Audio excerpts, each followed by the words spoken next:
While driving down Route 25 through the east side of Carpentersville, one passes this very active Walmart, and then just to the south of it is a strip mall, slightly run down. There's a post office here, there's a Tractor Supply Company of all things for the suburbs. There's also a movie theater set way back from the road.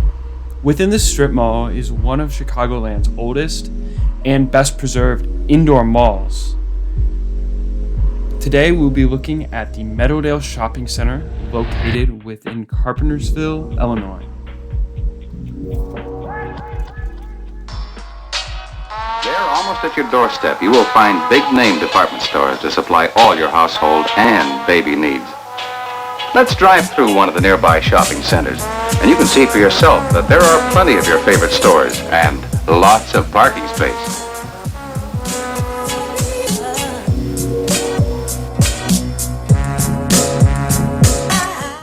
Out in what was farmland on the far periphery of Chicago, the post-war boom and white flight were in full swing, with suburbs being built rapidly around Chicago.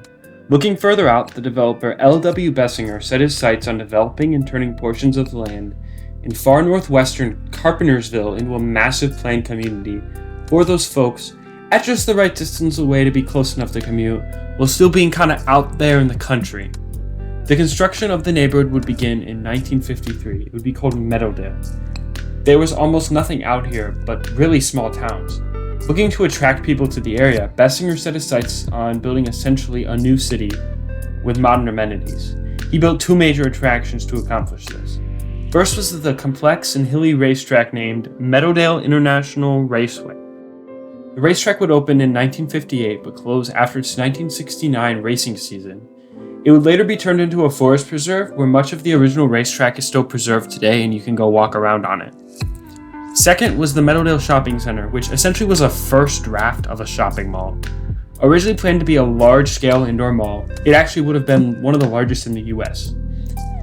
Bessinger instead decided to scale back his plans and only focus on one indoor area, which would feature a restaurant overlooking an ice skating rink and about 30 other stores. Still, it was a very bold development. The modern indoor mall was a foreign concept. The Southdale Center in Minnesota, widely regarded as the first modern indoor mall, only opened in 1955.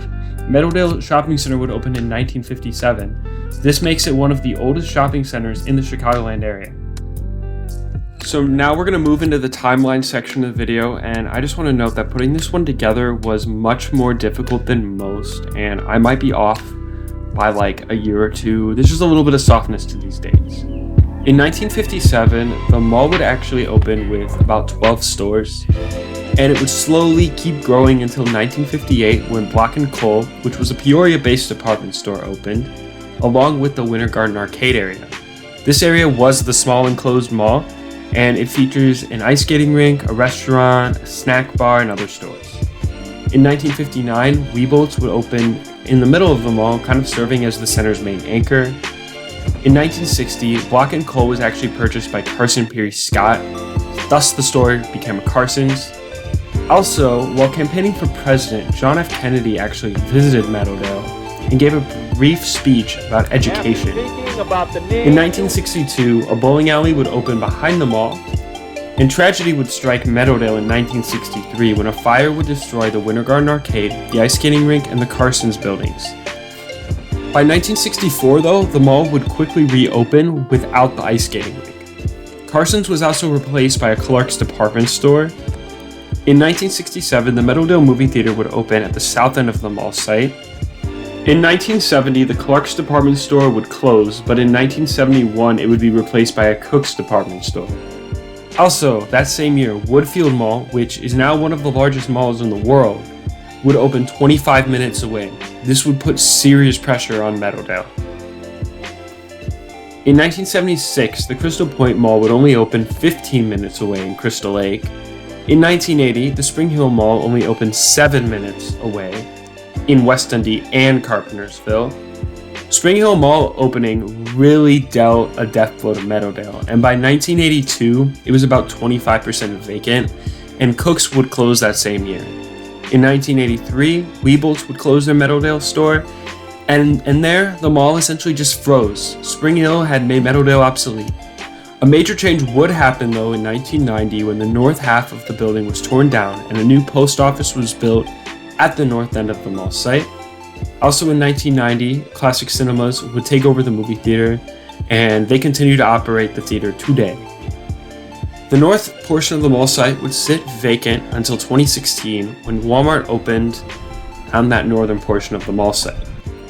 As of 2023, the remaining portion of Meadowdale is anchored by Tractor Supply Company. The movie theater remains as Classic Cinemas, and the bowling alley is actually still open, but it's called Liberty Lanes now. The mall is actually still owned by the Bessinger family today. So now we're about ready to head inside of the mall, but I do want to acknowledge that most of the images that you saw in that first section of the video were used with permission from either CarpentersvilleMemories.com, which is like a website that details the history of like Carpentersville, and they have a bunch of different pages about different things in Carpentersville, or from the author Phil Bellio, who publishes books about like the Chicago area, or more specifically this area in like the far northwest suburbs. It's just cool to see such an abundance of information about like places that maybe people wouldn't have thought of recording or taking pictures of back in the day. I haven't really come across that for any other video that I've made. So anyways, we are now heading into the mall finally. The mall itself is very simple. It basically consists of one hallway stretching out toward the former Anchor store. There's also a hallway branching off toward the back mall entrance, and a tiny narrow hallway stretching toward the front entrance of the mall. This right here is the side mall entrance corridor. It's right next to the Dollar General. It kind of looks like the Backrooms back here. It's kind of a tacky comparison, but it does. There's about 4 tenants in the mall. There is an alcohol anonymous clinic, a church, like a printing company, as well as a dentist office. Otherwise, most of these storefronts either face the front of the mall or they're just empty. There used to be a food pantry that was located within the mall, but a few years ago they were given the opportunity to expand, and they took over a portion of the mall space, including the section behind the door that says 8B. Their new entrance also now faces the back of the mall. It was a great deal for them, but it did see like a small decline in the amount of mall space remaining. This God's Ministry church has, I believe, been closed for a very long time, but I was a little too nervous to venture down that hallway.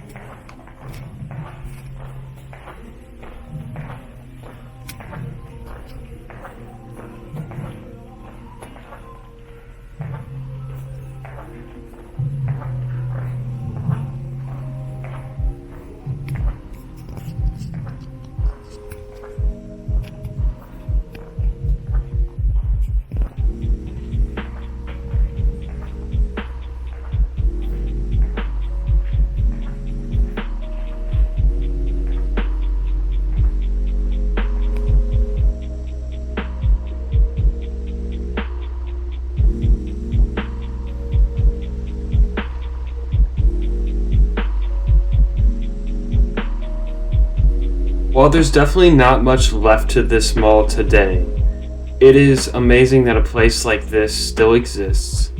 Looking back at old pictures of the mall property itself, this floor looks original. This, like, almost everything here, besides the bland white paint they put everywhere, looks relatively original to how the mall used to look as recently as the 1970s. It's crazy that this is just hiding back here.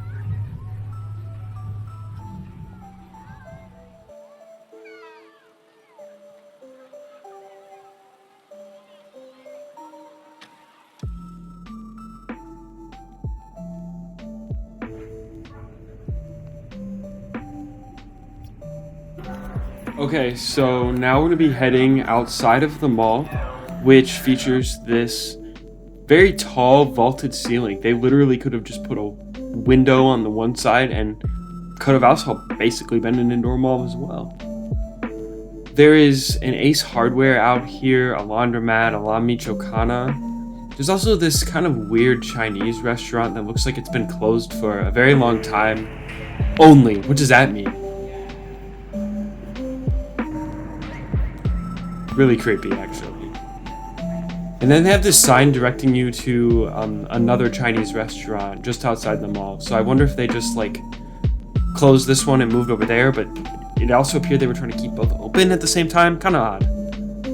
I also want to point out that they do a really good job landscaping the outside of this place. They like still take really good care of this. It's still owned by the family that built it, so they care about it more than like, say, like your normal strip mall owner.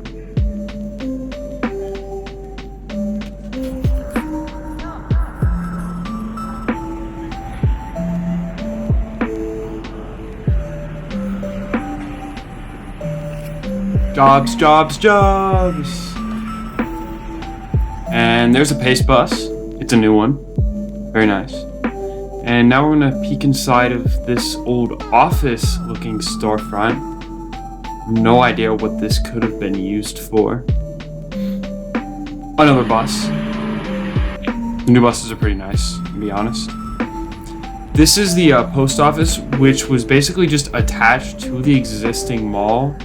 They did barely anything to like tie it into the rest of the mall structure. It really looks kind of disjointed.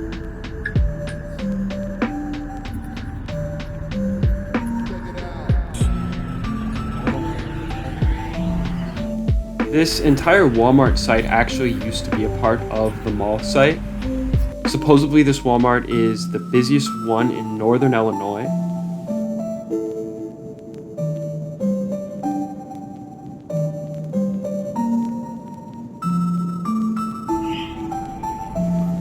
Meadowdale is definitely not a dead mall. Most storefronts are still occupied, but with small businesses and just strip mall-esque tenants. I mean, it could be doing better, but it's doing fine. There's a very steady flow of traffic here. A lot of these small businesses are catered toward the local community, which is always cool.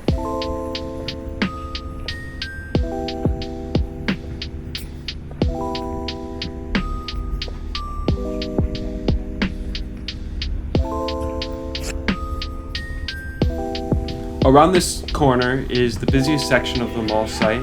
There's a furniture store, a vape shop, Dollar General, and a bargain bin store here that do appear to generate a decent amount of like traffic.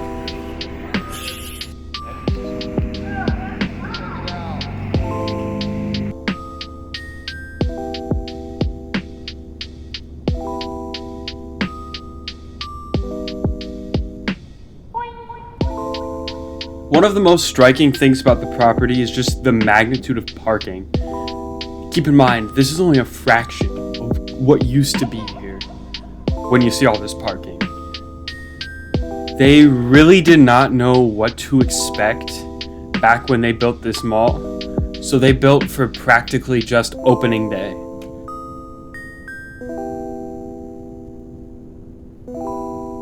It's kind of amazing how much of the original look that the mall still retains to this day. That Tractor Supply Company still looks recognizable from when it was Cook's and Carson's in the 50s, in the 70s. Meadowdale is by no means an architectural marvel. What's most amazing is that it is still standing today and still doing somewhat decently. This movie theater appears to be decently busy, and they even repainted it somewhat recently, I think. Now we're gonna look behind the mall, where there's like a backloading dock for a Tractor Supply Company, a food pantry, as well as the back entrance to the mall. It's kind of amazing how this place kind of served as like the first draft of a shopping mall for this area. There are the Spring Hill Mall, which is kind of dead at this point, as well as the Algonquin Commons, all within 15 minutes of this place. there was a major cycle of just replacement. Like, developers were like, oh, we should build a new mall here.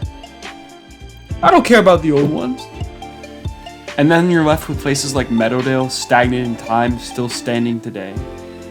As for the Spring Hill Mall, it is basically completely dead, and the village of West Dundee is trying to buy out the mall, and the Algonquin Commons is having to spend $90 million to keep itself relevant as well.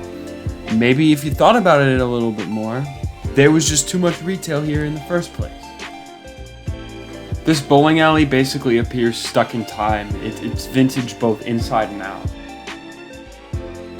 A lot of this green space surrounding the mall actually used to be part of the parking lot, if it wasn't the mall itself.